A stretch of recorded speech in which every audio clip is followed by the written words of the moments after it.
Welcome back to Living Purposely.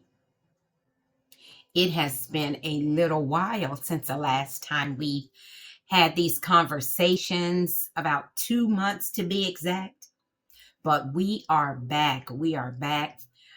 I had to take a pause to complete some projects, handle a few assignments, and make some room for what God was doing in our next season.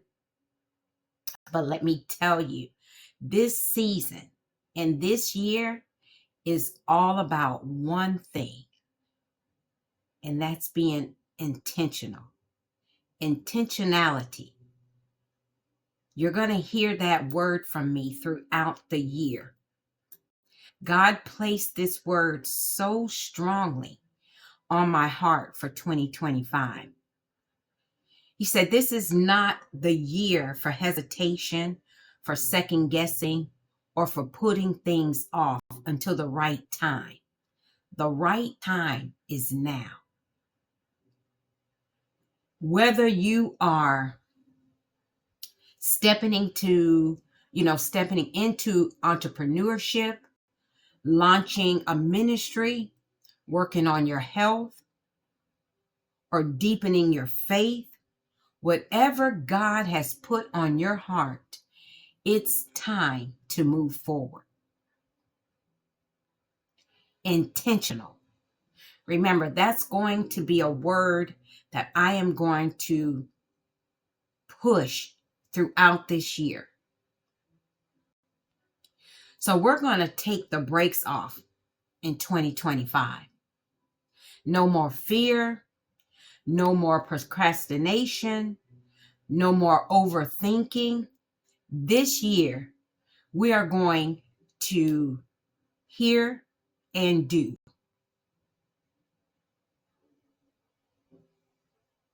We are going from hearing to doing what it is that God is placing on our hearts. Now, what does it mean to be intentional? And I know most of us should have an understanding of what this means. But intentionality is not just about making plans. A lot of times we write things out, we plan it. I'm one that, like, throughout the day, when something drops in my spirit, I write it down. I have notes journaled all over the place, right? And that's good. That's good. But it's not just about making plans, writing down notes. It's about executing them. We have to execute. We have to move towards the things that God is calling us to. It's about us aligning our thoughts, our words, our actions with what God has called us to do. It's one thing to constantly remind yourself and constantly remind others of what God has called you to do. But when you're not executing it, when you're not walking it out, when you're not striving for it, then what are we doing? We have to ask ourselves, what are we doing? We can't just pray about it. We have to move in faith. We have to believe that what we are hearing from God is the thing He wants us to do. And one of the things I want to encourage you about that, especially in that phase, because when you step out, even if you are off, God will direct you, but He cannot do anything with you standing still.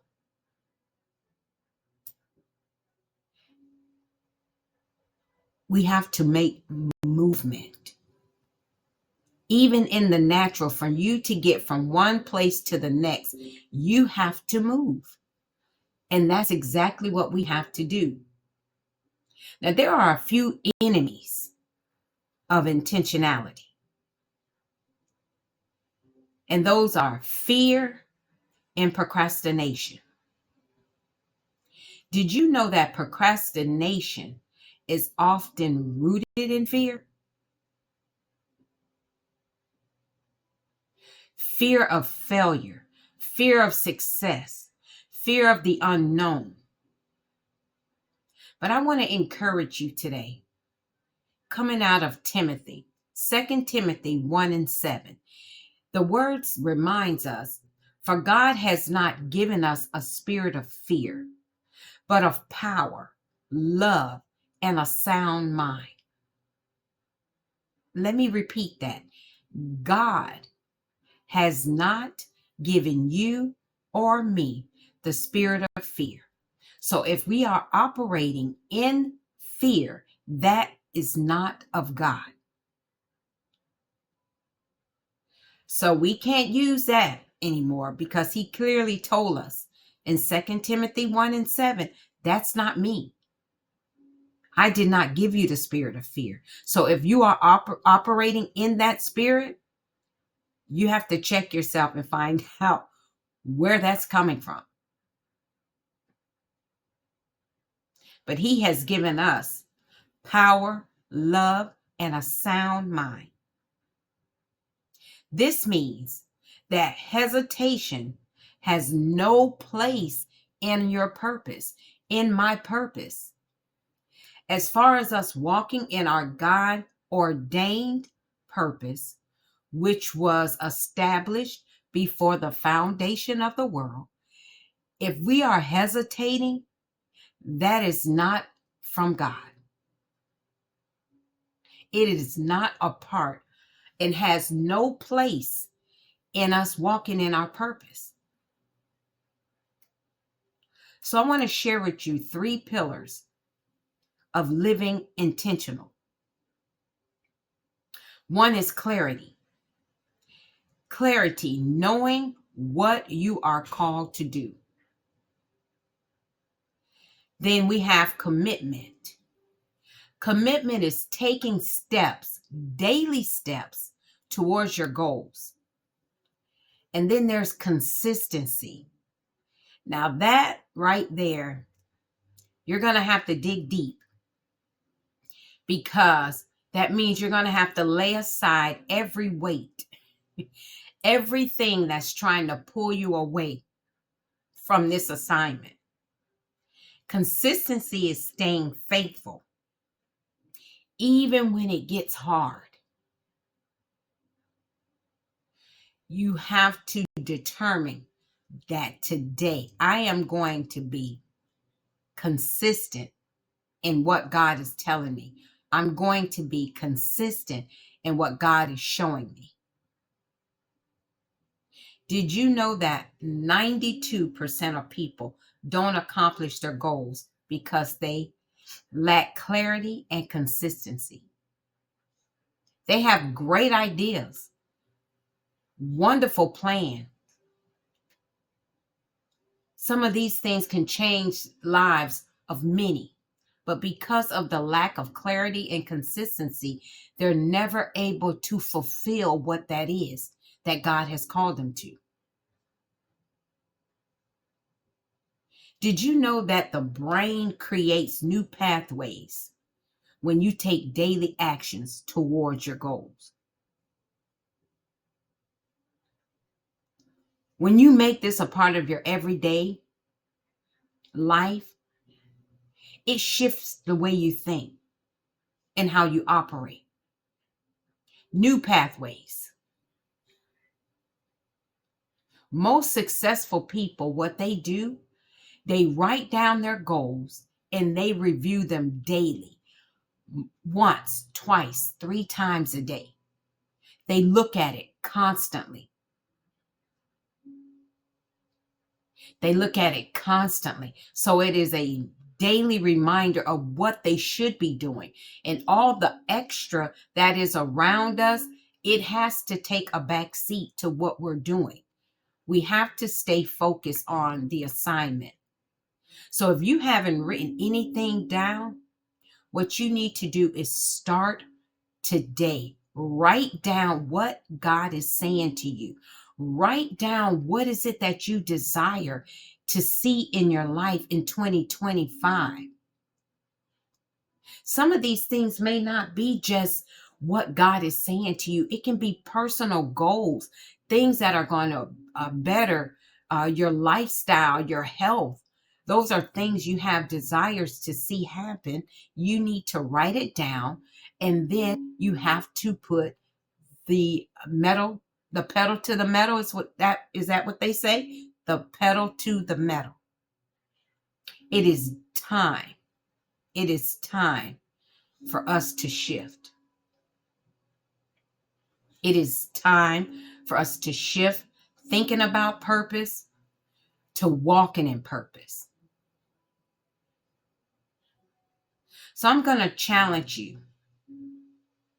I'm going to challenge you to write down one thing that you have been delaying something.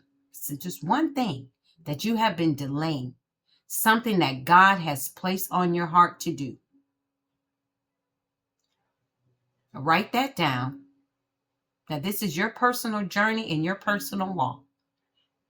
Then once you write that down, I want you to identify what's been holding you back. Whether it's fear, doubt, lack of time, name it and confront it. You have to name what it is. It may even be just you, period.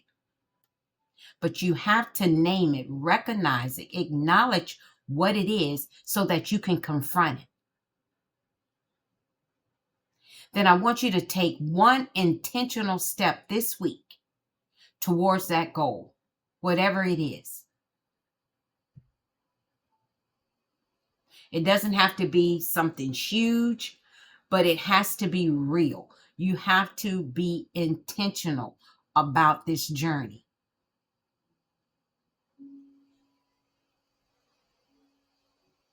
You are going to have to be intentional. We can no longer use any more excuses, no matter what is going on around us, all of the things. You stay focused on the thing that God has placed in your heart, what you want to see done in your life, in your family, in your business, in your finances, in your ministry, in your health, whatever it is, in your children's lives, whatever it is that you have a desire to see happen this year. We're going to walk this thing out together in 2025. We're going to walk it out together. We're going to be intentional. We are going to shut the mouth of fear and procrastination, and we're going to remind it that it has no place in our life. So I am so excited about this journey. I cannot wait to take this with you, take this journey with you. Each episode, we're just going to unpack, activate, push past limitations together. And remember, God has called you to something great, and your obedience is the key to unlocking it. He's already called you to greatness. So that's not something you need to wonder anymore. Whether or not God has called me to do a great thing, yes, he has. And all he's waiting on is your yes to what he's called you to. So I'm excited. Make sure you stay tuned to the episodes coming up after today. Share, subscribe, bless someone. If it's blessing you, bless someone else. Say, hey, listen, I'm going to share this YouTube channel with you. You're going to be encouraged. You're going to be inspired. You're going to be motivated. You're going to be activated. You are going to be ready to put those running shoes on, and let's get to moving. So this year is going to be a year that we are going to make some changes in our lives. So until the next episode, you all have a blessed day and stay tuned.